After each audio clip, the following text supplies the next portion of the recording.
Hello, hello. I wanted to make this video real quick to speak about narcissism and how, just based on research that I've been doing in my own space and just going into my own inner space and trying to understand it a little bit better, like just trying to understand narcissism a little bit better.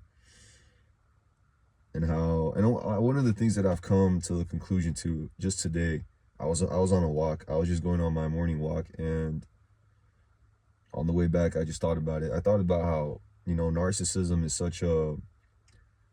it's such an overused word nowadays, like to the point where, even if you're a little bit too overconfident, you'll get labeled a narcissist. If you're a tiny bit toxic, you'll get labeled a narcissist. I feel like it's important to understand that narcissism is not a black and white term. That's like the first conclusion that I've come to, is narcissism is not a black and white term. And I've been guilty of using it like it's a black and white term, like, oh, this person is a narcissist, or it's like you're either a narcissist or you're not. And it's a spectrum, right? It's a spectrum. Narcissism is a word that describes let's just think about it, right? Narcissism is a word that describes a pathological condition where a person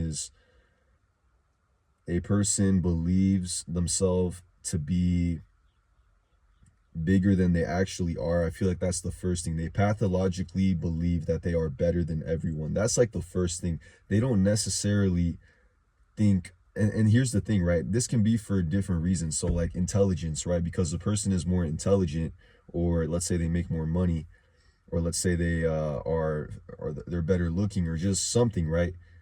For what? And the thing is, this may not even be true. The truth is that this person may not even be that good looking. And that's kind of what creates that grandiosity that ultimately stems from deep insecurity. So this person believes themselves to be better than everyone else. So a good example is the person who, this is a great example of someone actually who's a true narcissist, right? Not like someone who's just a highly confident individual, right? They might be a little bit arrogant, but it's warranted when you take into account their skill, and they still display signs of empathy. Even if they don't have the most empathy, this person is still able to display affection and empathy for other people, which a full-on, full-blown narcissistic individual can literally not do. Okay, like I actually looked into the numbers, and someone with actual NPD, right, the actual clinical disorder, narcissistic personality disorder, that's roughly around 2% of the population, according to like estimations, which I looked into. You can look it up too. You have Google. We all have Google. You can go into Google if you need to look. So the estimation is 1 to 2% of the population of people who have full-on NPD, right? Where it's pathological, it's clinical. They don't have any empathy. Like they literally lack empathy altogether. It's not just that they're repressing empathy. It's not just that they hide their empathy. It's not just that they don't have the most empathy. It's that they literally cannot feel empathy. You need to understand that the reason these people are able to act in the way they act is because it's not just that they aren't willing to feel empathy. Okay? It's not just that they aren't willing to feel it. They literally cannot feel it. There is a brain, there's like a rewiring that happens in their brain, right? When they decide to identify so much, when they develop this habitual pattern bro, it's so weird, man. It's so weird because what really happens, and what happens when a person develops full-on NPD, is they develop such a grandiosity, and that grandiosity becomes a pattern where over time they see themselves as the center of attention. They see themselves as the greatest, like everywhere they go. They see themselves as someone who deserves attention. So it's like a trauma response in many ways, right? Like this disorder is so weird because in many ways it's a trauma response, but it's demonic. It's demonic because of what the person does. It's like the person it's like this person either got too much attention in childhood or they didn't get enough attention. So they were on one extreme end where they either got too much attention or they didn't get enough attention. And they developed this fucking pathological, manipulative personality where they believe they're so great. They believe they're so amazing. It's so fucking weird. But a good example, like I said, is that Luca guy. Luca, I don't know if you've seen that documentary on Netflix about the cat killer. The guy who killed those two kitties and then he killed the guy in his bathtub with a ice pick and then he recorded it. That guy is a fucking narcissist. That's an example of a full, clear narcissist, man. If you want to know what a person with probably NPD has, you have to look into that Luca guy. And I don't know, some people might say he has BPD, all these different disorders nowadays, man, honestly. But in my opinion, that guy has NPD. That guy is an example of someone with clear narcissistic personality fucking disorder, man. Because he has this, like, for one, he's obsessed with himself. If you watch that show, you see that he's clearly obsessed with himself. He's trying to become a model. He has an inflated sense of where he is in that hierarchy of modeling, right? He's not at the tippy top. He's not even close to the tippy top. He's not like this, like, super high-end model, right, who's making all this money, and they're really, like, they literally are at the top as far as modeling is concerned. Like, no, this is an individual who is low. He's low in that hierarchy. He's not even, like, he has, like, he's not noticed. Like, modeling wise, he's really not that big, but in his mind, he thinks he's so big. He thinks he's like this big time model, and he's not. It's like Andrew Tate. Andrew Tate, the way he talks about himself as a fucking kickboxer, right? You would think that he was in the UFC competing against like the best fighters of all time, when in reality, this guy was competing in the low levels like the whole time. The only reason anyone even knew about his kickboxing is because he developed an internet personality. If it wasn't for his internet personality, he would just go unnoticed. No one would even know that he was a fucking kickboxer. That is an example of grandiose narcissism. I'm not saying Andrew Tate has NPD. I'm just saying that he is an example of someone who potentially, who displays that grandiosity that I'm talking about, that overinflated sense of thinking that they did better or they are better than they actually did. And that stems from a deep insecurity. And that's what that Luca guy is about. But it's weird because if you go even deeper into the subject, and I did go deeper into the subject, and I probably will continue to go deeper into it, I realized that narcissism is a spectrum, right? That's the first thing. In that, on one end, you have healthy narcissism. This is what Sigmund Freud, who first coined this term, he coined narcissism, and he said how there's two extremes, where on one end of the healthy spectrum of narcissism, you have a healthy level of confidence, a healthy level of self-esteem, a healthy level of wanting to be admired, because we all have this need to want to be noticed, for something, for doing good at work. Maybe we're not being honest with ourselves about it, but deep down we do want to be acknowledged. It feels nice to be acknowledged for something that you're doing right, even if it is something as simple as like a 9 to 5. It feels nice when someone like says, hey, good job, you're doing good. Like, that feels good. I'm not saying you should do it for that reason. You should try to stay away from chasing any form of external validation altogether. But it does feel nice when you're putting your all into something and, someone takes note, someone notices you. It can be a nice feeling. But on the other end of narcissistic personality disorder, on the other end of narcissism, you have the condition which is known as NPD. And that is when it becomes pathological, like where your whole life is dedicated to acquiring attention. That's your whole life's purpose, is to get attention. It isn't, oh, I have a healthy level of confidence, I have a healthy level of self-respect and dignity. No, you are pathologically addicted to attention. That is what NPD is, to the point where you lose empathy. You lose your touch with humanity. You need to understand that's what happens. You lose your ability to connect with others. You lose your core. You lose your heart. That's why you see so many of these narcissists are heartless. They don't have an ability to relate to others. It's like when you're even talking with them, they're not actually present in the conversation. They're trying to see how they can one-up you. If you're telling a story, they're trying to see how they can one-up your story. If you're even like trying to share trauma, they're trying to see how they can like one-up your fucking trauma. You see, this is like a pathological narcissist, man. They completely lack the ability to connect for real. They can't do it. It's impossible, bro. It isn't even like a healthy level of competition. No, it's just everything needs to be about, am I better than you? And it's pathological, which is why it's a clinical diagnosis, because they literally cannot change it. They need like medication and deep fucking therapy, man. And that's why these people are able to do such demonic things and manipulate with such ease. Because we're all capable of manipulating. Make no mistake about it.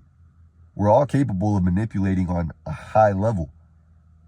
It's just that to manipulate another person, you really need to have like little to no empathy. Otherwise, it's not possible to do it. Someone who has high empathy or has just empathy, you're not going to be able to easily manipulate someone. Even if you know how to do it, you won't be able to do it. So a healthy level of narcissism is necessary for your own protection. Okay, and I was thinking about it, this is the last thing. I was thinking about it from a naturalist perspective too, where the grandiose nature of a narcissist, of a true narcissist, is also a defense mechanism. When it really comes down to it, on the whole spectrum, it's a defense mechanism. Even when someone has NPD, it's still a defense mechanism. It's just that it's pathological at that point. It's clinical at that point. It isn't like, it's pathological. It's still a trauma response, but it's pathological. But a healthy level of narcissism is necessary for your own protection, right? We all at one point feel like we need to be guarded, right? We need to be guarded. We need to, sometimes there's situations where we need to make ourselves bigger. For example, in nature, when an animal feels it's being threatened, not all animals will do this, but when certain animals feel they're being threatened, they will make themselves bigger physically, right? So that's like, again, going into grandiosity, how they think they're bigger. But the truth is that deep down they feel smaller. And that's why they feel the need to make themselves bigger, because deep down they feel inadequate and tiny. And that's the thing about a narcissist, is they feel tiny and inadequate on the inside. So they feel the need to be bigger all the time, because deep down they feel so insecure and so minuscule. Right? The true them feels so minuscule, so vulnerable, so like, oh my God, like so sensitive that they have to mask that. They have to mask that with NPD. And we all do it. We all mask that part of ourselves, which is why we all are narcissistic on a certain level, because we all mask it. Most of us, we all do it. We all mask that vulnerable, sensitive part of ourselves. We mask it with what? With our ego. But that ego is necessary for your protection, because if you're out here just in that vulnerable state all the time, you're going to be getting abused. And that's when you get narcissistic abuse. It's like you're going to be getting abused all the time. So a healthy level of quote unquote grandiosity, narcissism, is necessary to protect your own energy, to protect your peace, to protect yourself. And the thing is, bro, what's even more weird about it is that some people who are narcissistic, or some people who went through narcissistic abuse, later on become narcissistic. But the reason they become narcissistic is as a protective mechanism. It's like they go through narcissistic abuse and then they become narcissistic to protect themselves from other narcissists. You see how weird that is? But they aren't truly narcissistic. They aren't true NPDs because they won't manipulate. These people will not manipulate. It's just that on the surface, they mask themselves with what they believe is narcissism, what they believe is protection. But they won't go as far as to like actually manipulate people and siphon people's energy. Because that's the true differentiator, is that a true narcissist with NPD, that's what they crave, man. Their life's goal is attention. Their life's goal is to be the fucking center of attention. They want to be the center of attention in a conversation. They can't take just being on the sideline in a conversation, just listening in, you know, every now and again chiming in, but for the most part, just listening. They have to be the one fucking doing the main talking, dominating the conversation. They have to be that person. Even in a one-on-one conversation, they cannot fucking, always has to be a power dynamic with these fucking people. They cannot let down their guard because they have a deep-rooted fear of being vulnerable, because possibly when they were young and vulnerable, they were abused and they weren't protected. So they developed this narcissism. But again, bro, it's a spectrum. We're all somewhere on that spectrum. Some of us are higher on the spectrum. Some of us are lower on the spectrum, but we're all on the spectrum somewhere. Even if it's super low, we're still on it.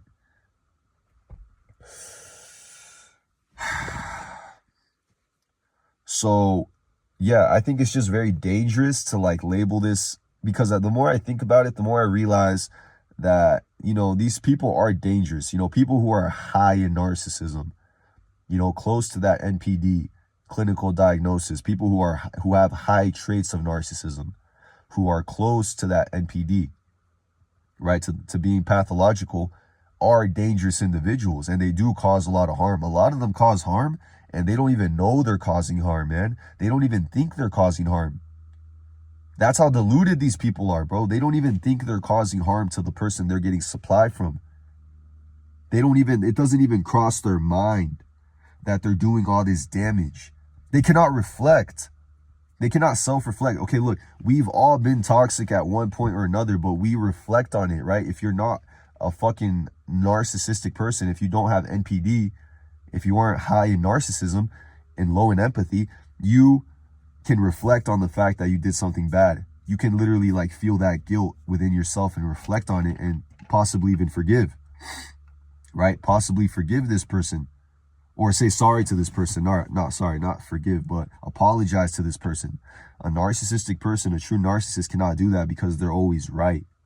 They're always right. They're never wrong. So they can never truly apologize. Even the apology becomes phony.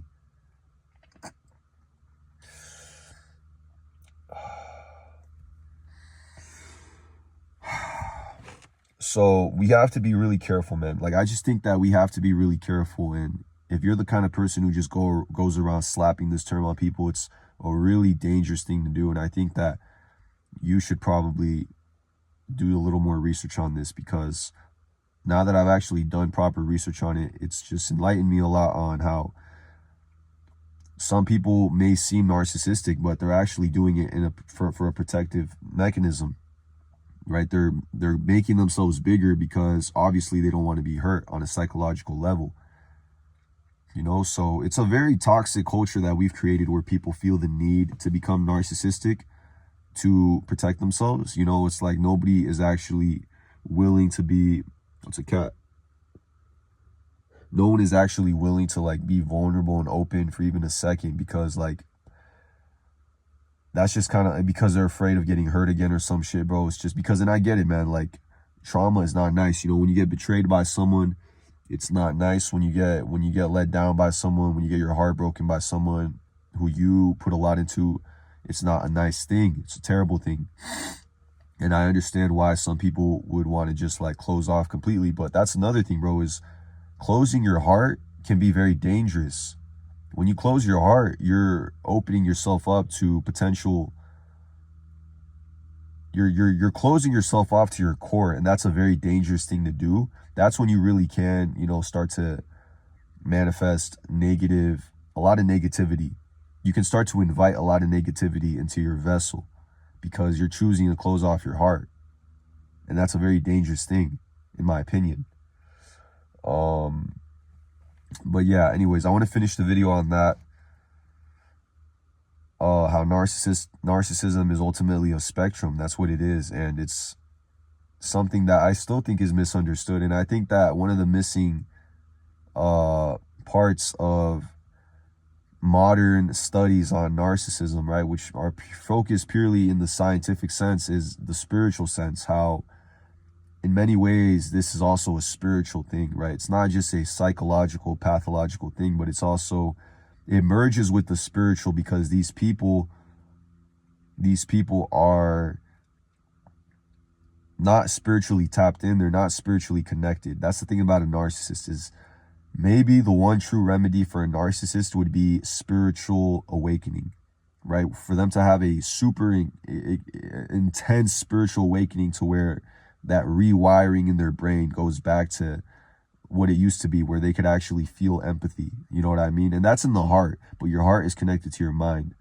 So if you're really truly disconnected from your heart, that's going to be, when you're really disconnected from your heart, you'll find that it's a lot easier to manipulate people. It's a lot easier to be narcissistic when you're not connected to your heart, because when you are connected to your heart, it's not that easy to just like manipulate someone on purpose and lie to them and just like fuck with them, doing it for the sole purpose of like bullying them and trying to like siphon energy off of them so that you can feel big, and you can feel grand. But anyways, look, I'm gonna finish the video on that, and yeah, peace.